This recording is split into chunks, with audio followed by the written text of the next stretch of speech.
Hello and welcome to another interview in The Power in Your Story, where I interview entrepreneurs to find out what's powered them, the story that's actually helped them through their journey into doing what they're doing now, something that they feel passionate about in order to serve others. I'm Marianne Strange, your confident communication expert, helping you speak your truth through story. And today I'm absolutely thrilled to introduce you to Dr. Christy Johnson from Intuitive Healing. Welcome, Christy. Thanks so much for having me, Marianne. I appreciate it. It's such a pleasure. Now, Christy and I have sort of followed each other and seen a few of each other's videos. So we sort of, in some ways, are acquainted through video. Remember the power of connection through video, but this is the first time that we've really had a chat, so I'm thrilled to be talking to her, and this is going to be diving in together with you guys as we find out a little bit of the backstory of why Christy is doing what she's doing now. So tell me a little bit about intuitive healing, what that means to you, Christy. So this is part of the whole backstory, is that I spontaneously manifested intuitive healing abilities in 2007. At the time, I was working at IBM as an engineer, and I was always complaining about my work. I was underemployed, underengaged, underexcited about what I was doing. I really wanted to do something else. And our financial advisor said, "Why don't you ask the universe for a change?" by the end of March of 2007. And I thought that was the oddest thing, like, ask the universe, ha ha ha. I thought it was very silly. So I went to ask my manager, and my manager was on a cruise for 2 weeks, so I couldn't ask my manager. So I went back to my financial advisor and said, "Oh, I can't ask my manager." And she said, "I didn't say ask your manager. I said ask the universe." So I sort of, ha ha ha, I'll ask the universe for a change, which is what I did. And my husband loves to cycle. He's an avid amateur cyclist. He races up mountains. Wow. And his back muscles are always all knotted from him hunching over his steering, his bike. So exactly. So I'm giving him a back rub, and all of a sudden I had this sense I could do something with energy. And so I took my hands off of his back, and something happened. I have no idea what it was. And all of his muscles relaxed. And he's like, "What just happened?" I don't know what just happened. That's the weirdest thing. So that's how the intuitive healing started, by me asking the universe for a change. And suddenly this showed up. And so then what happened from there, 2 or 3 weeks later, he was complaining that he had hyperextended his knee. His cycling season was over. He was going to be done for the season. What is he going to do? And I had the sense I could do something with energy. So I had him sit down on the couch. I put my hands around his knee. I had this sense of white light coming through me, going through my hands into his knee, doing something. He got up and walked away and was cycling again the next day. It was crazy. Wow. At this point, I didn't believe in a higher power. I like, what's with the white light? I have no idea what's going on. Wow. And then it happened that I would be thinking of someone, I'd be in the shower, I'd be driving, and suddenly I'm sending them energy, and they're reporting back that things are changing. So when I originally thought about what would I do instead of engineering, I was thinking maybe I'll do mediation, or maybe I'll do technical writing. I never in my wildest dreams would have considered doing healing work. So far removed from anything I would have wanted, but it felt like, I was being called. And if I ignored it, it was going to keep knocking and keep coming to me saying, "There's this thing you're ignoring." Now, to be clear, I wasn't one of those kids that saw things and, there's a ghost at the end of my bed and there's a sense of it. I didn't have any of that. I had a very average, normalish, from the perspective of energy or healing or spirits. I didn't have anything extreme. Nothing really remarkable. So this was a complete shock for me. Okay, so you didn't really sense anything as a kid? No sense? No. Nothing, just nothing. And this happened when you, so out of interest, going back as a kid, did you know what you wanted to do as a child? Did you have? So I grew up in a very left brain family. My father was a professor at a major university. My mother was a teacher. My brother ended up becoming a computer scientist, and I ended up being a chemical engineer. It was all about the intellect. We did not do feelings in my family. There was no touching in my family. Wow. It was very much use your brain, do well, work hard, go forward. So third grade, I decided I wanted to be a mathematician, and partly because I could spell it. That's pretty good. Once I learned how to spell mathematician, that's what I wanted to be.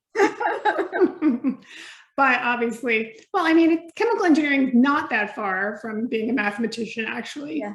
You need and I, at the time of college, was considering being an English major because I loved language as well. Math, science, languages, but my parents weren't going to fund that. They weren't going to pay for me to do that. They wanted sciences, did they? They wanted sciences, engineering. They wanted something where I could make money and they wouldn't have to worry about me. They didn't see the point of language, really. Oh, no. You can do that, they said, but you're going to have to pay for it yourself. Okay.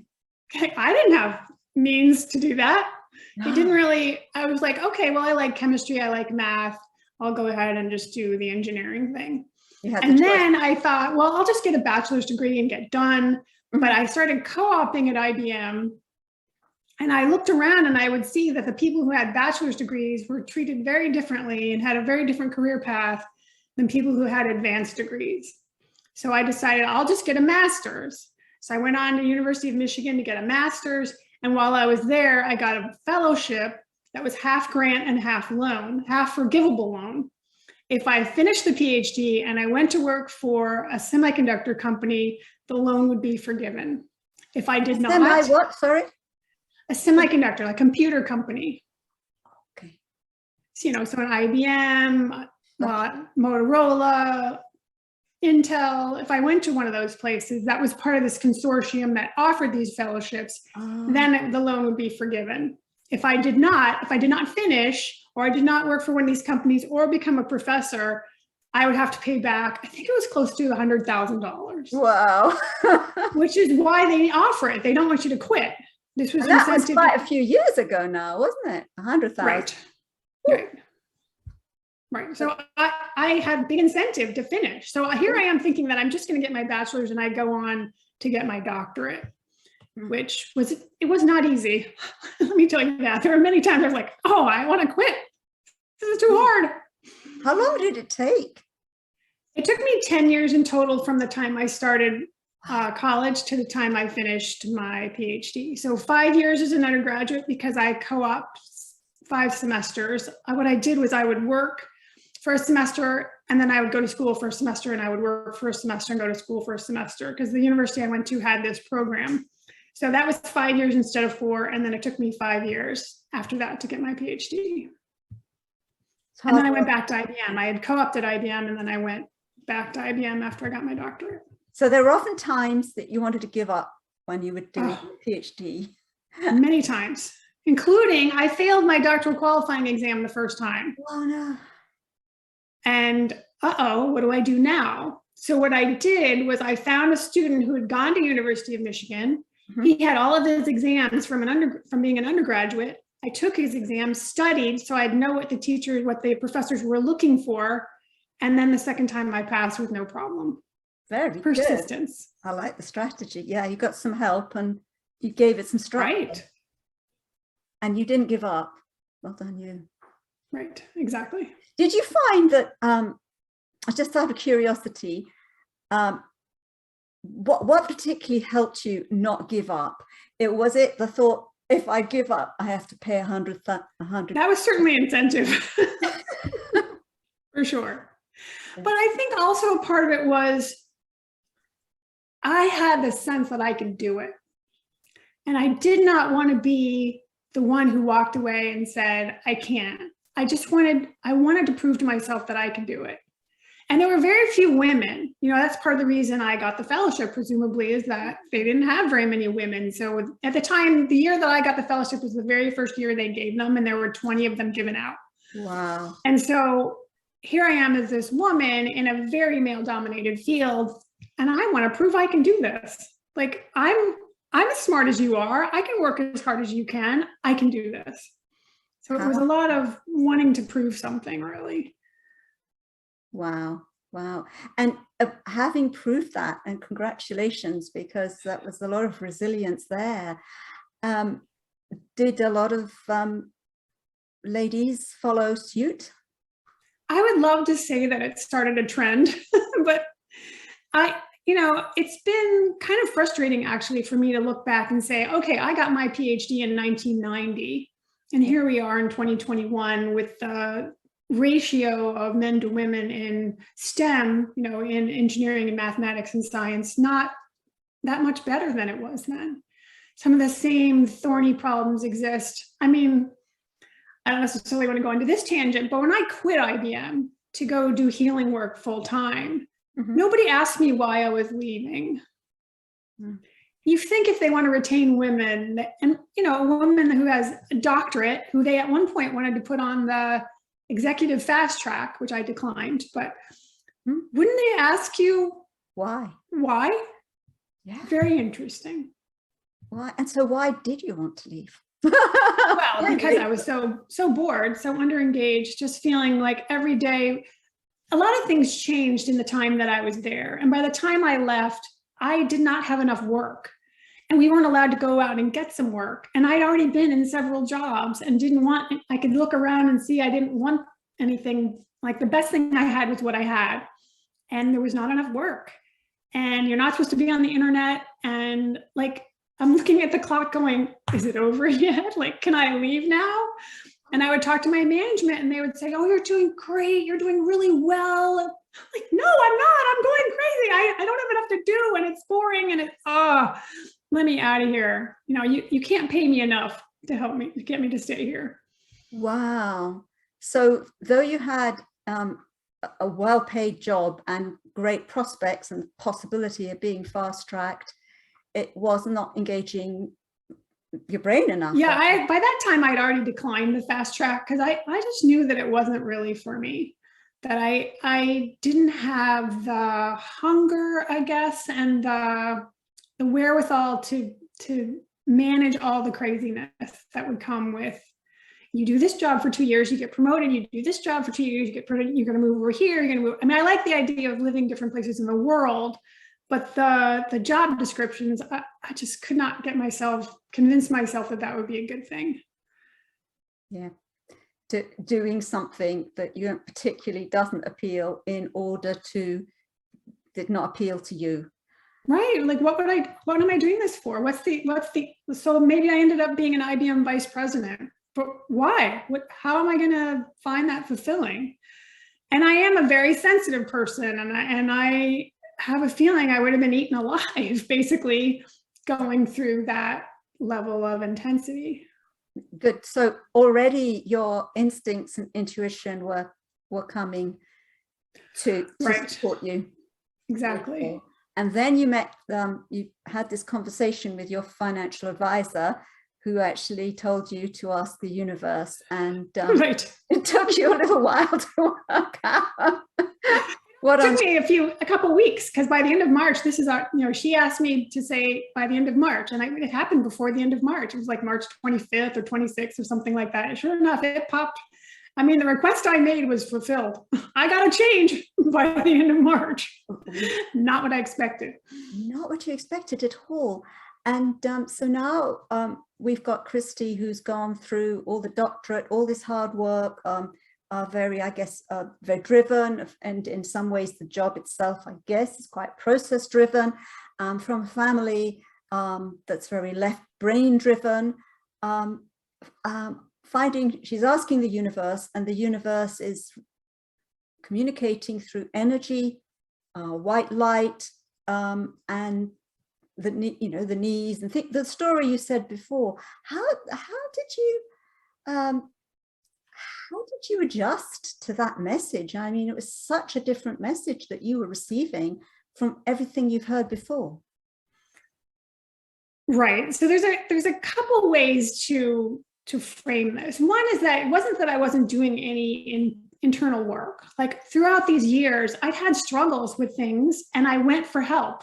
So Oh, I okay. ended up in therapy, and I ended up having 10 years of Traeger body work, and I Okay. did all these explorations and everything, but it wasn't like I went to intuitive development classes. How to develop your intuition. No, I did not do that. No. But I was like seeking and Okay. exploring and looking and wondering, but I had no idea that I would do something so radically removed from where I was. And the other thing about this, which has been really powerful for me, and I almost feel emotional, I could almost cry about this, is how the universe has delivered this stuff in digestible ways for me. So I have this thing and it happens with his back. I have this thing, it happens with his knee. Okay. But not too much longer after that, I got an instruction. So what happened for me with the intuitive healing was that I would have this sense of what I had to do. I'd be sort of informed of what had to happen, and I would feel that happen energetically in someone's body.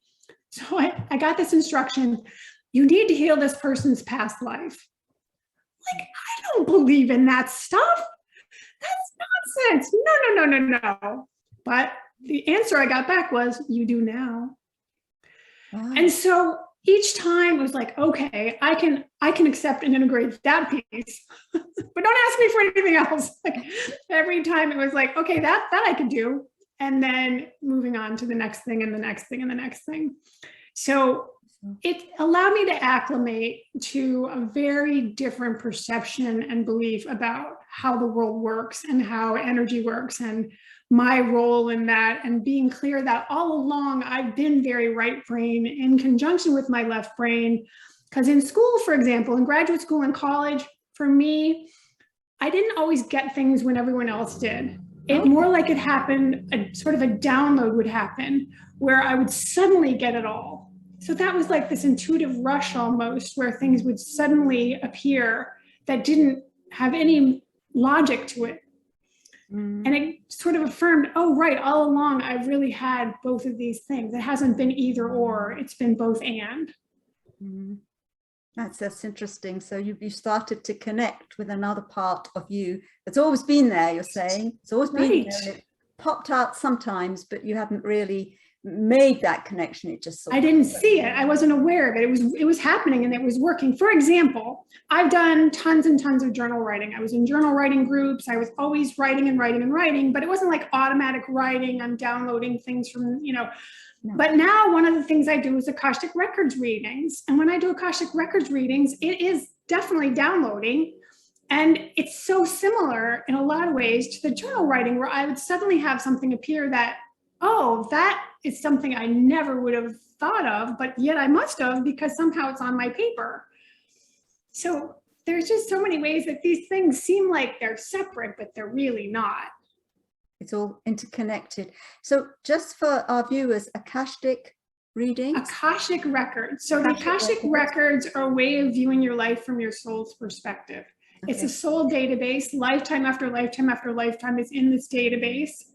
And you can access it using something called the opening prayer, at least in the method that I use. It's a pathway prayer process. You say the prayer and you enter the records.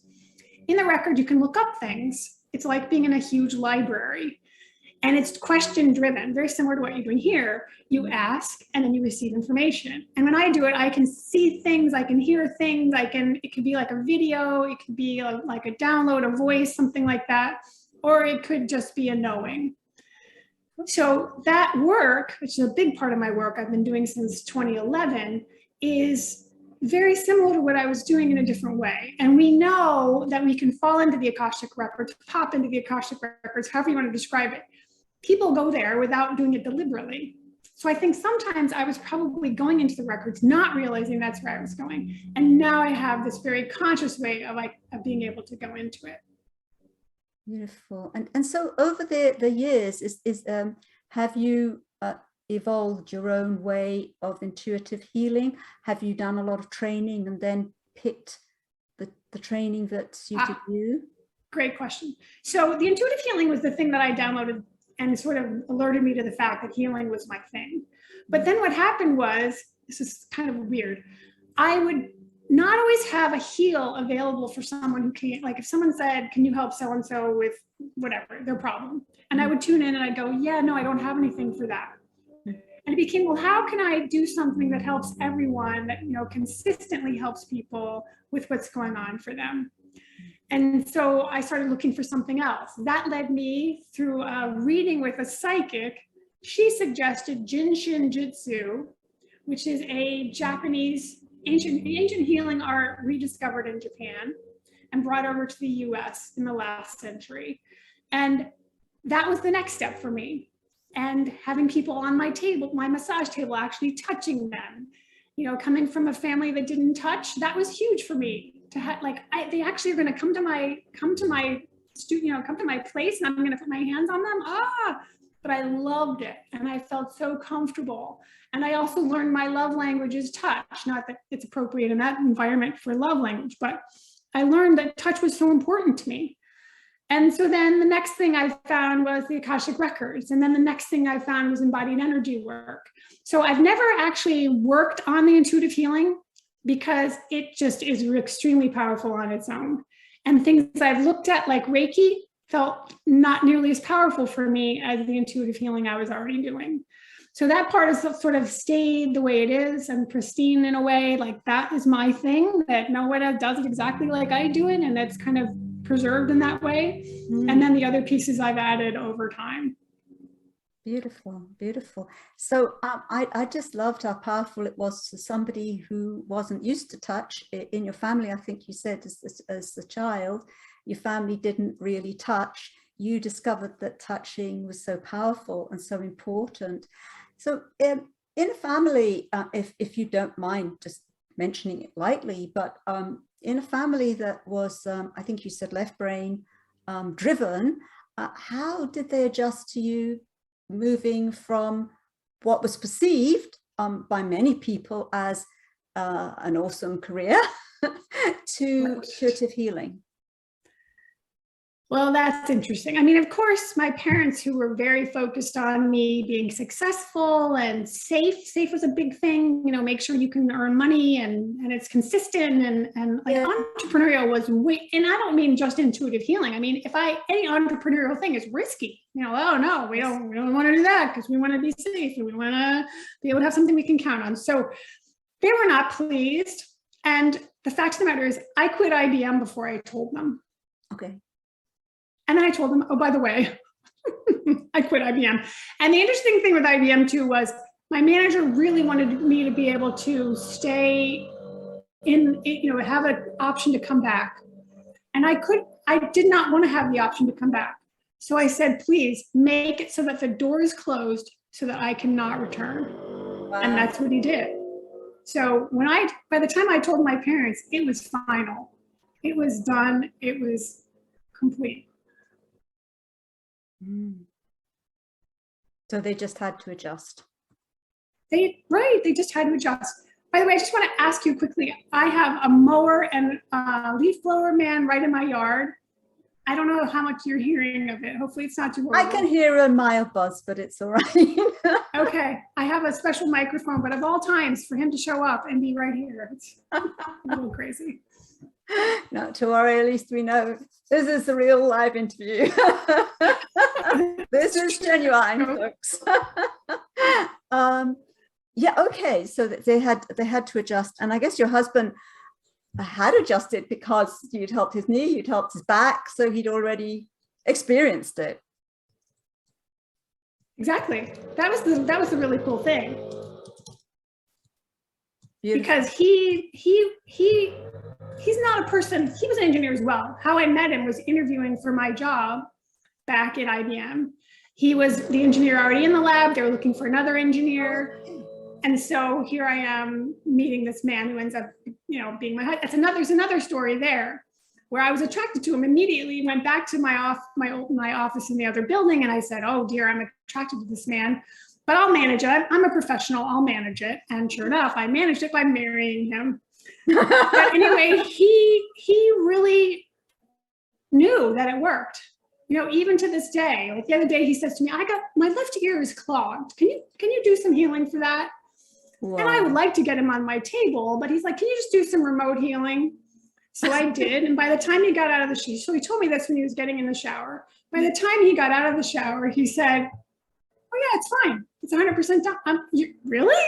He goes, I think I believe in your work more than you do sometimes. Oh, that's wonderful. That's wonderful to have somebody supportive like that. And in a sense, you've seen the evidence. Now, do you find it's been a fascinating journey and some powerful stories there? And so now you're an intuitive healer, finding your own combination of what works for you. Do you find that there are any times that you, it doesn't sound like it, but do you ever look back and think, maybe I should have stayed and did what I did or done something else? Are there any regrets? I wouldn't say there are regrets. I mean, I feel like it was almost a different lifetime. Like that was then, that was the appropriate thing then, and it was served me very well. And the money I earned allowed me to have some more flexibility in terms of, you know, the next thing. That I had money saved, and I was very consistent and very, you know, clear that that was important to me. And so this gave me a freedom that I hadn't expected to have.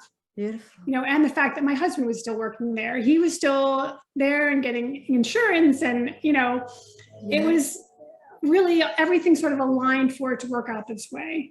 You know, I love science. I love chemistry. There's a lot about it that I love, but I didn't love the work.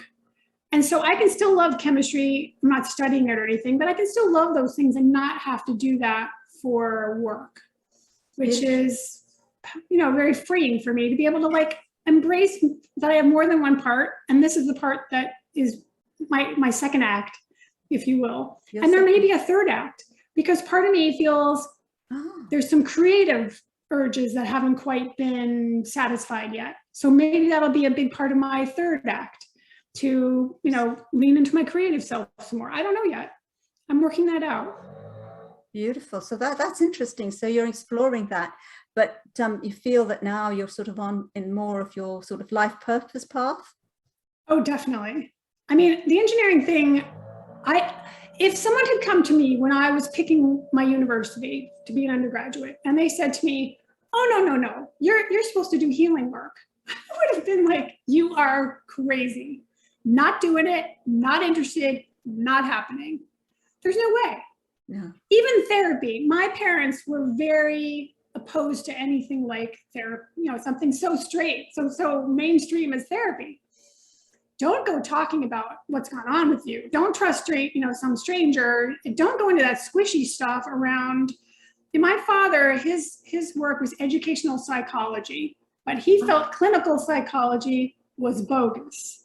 Oh, right. None of that stuff, you know. So everything has led me to turning what I was taught on its head. Beautiful. It's interesting, actually, because even here, if you look back a few decades, there was a prejudice, a fear that if you talked about the mind, that you might be insinuating you had mental health issues, whereas now things are a little bit more open and we look at it in a different way. So hopefully we've progressed. I don't know. So I think you're right, and I think Christy's made a really powerful point, guys, is that really things have timing and you can't really force them in advance because they're not going to come for you.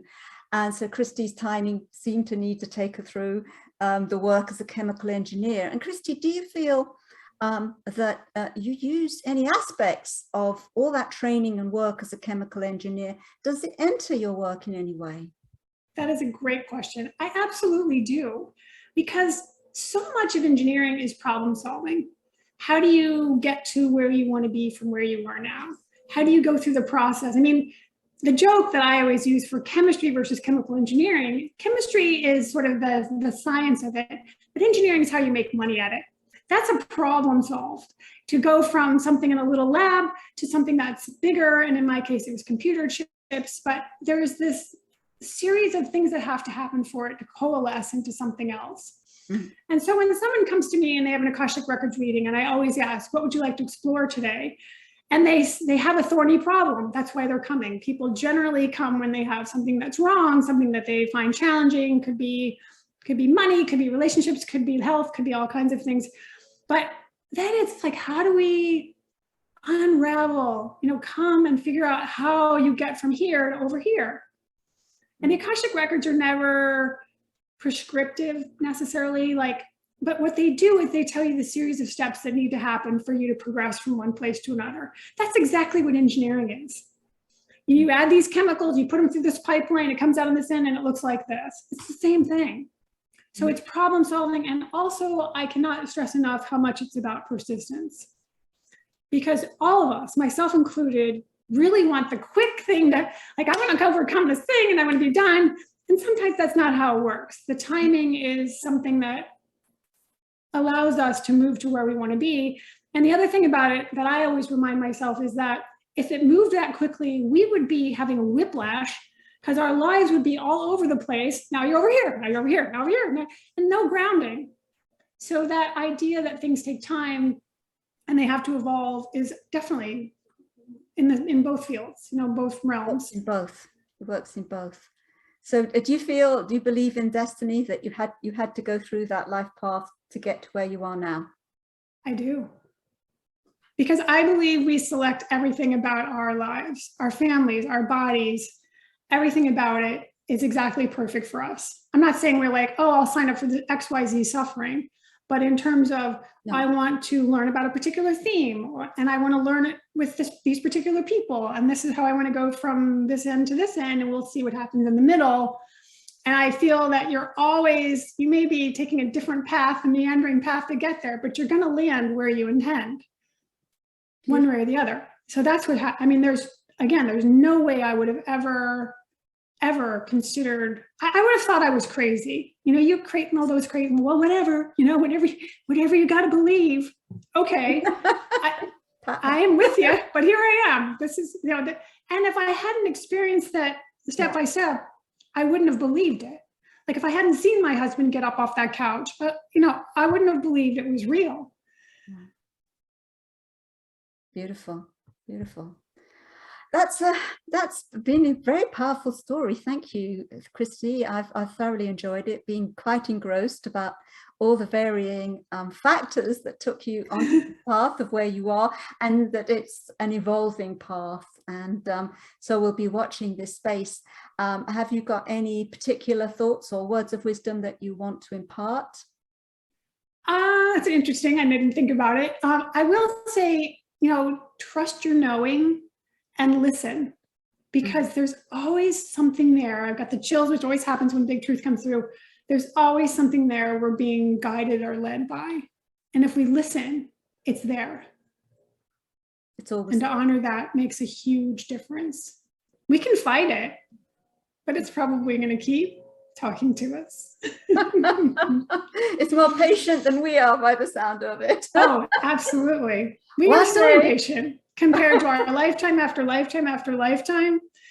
You know, when someone says, oh, it's been 3 years, it's like nothing compared to 3 lifetimes and more. So you reckon that if we choose not to listen this lifetime, we're going to come back in another. Right, you get another chance. That's the other thing. There's plenty of opportunities. Well, there's hope. There's hope for all of us, and there's hope for us in this lifetime if we listen, which is a very important thing. Listening, guys, that's a beautiful message to finish off with. Listening is so important. With speaking, it sounds a little bit contradictory, but if we listen to the stories within us as well, they are so important, and then we can filter them out. This has been a fascinating conversation. If you want to find out a bit more about Christy, I will put the link in the show notes. It's intuitivehealing.com, and I'll put the details in the show notes. Intuitiveheal.com. Oh, not healing. Not Correct. healing. Correct. Forget about the ing. Sorry, guys. that's someone else. Never mind. That's so we can reinstate it. Nobody will forget that. Intuitiveheal.com. And that's 3. That's great. I'll remember now. And if you want to find out more about working with me, crafting your story, speaking your truth through story, finding your confidence through sifting out the inner stories, those ones that are disempowering and those that are empowering, there are more details also in the show notes of how to connect with me and my Facebook group and my news list.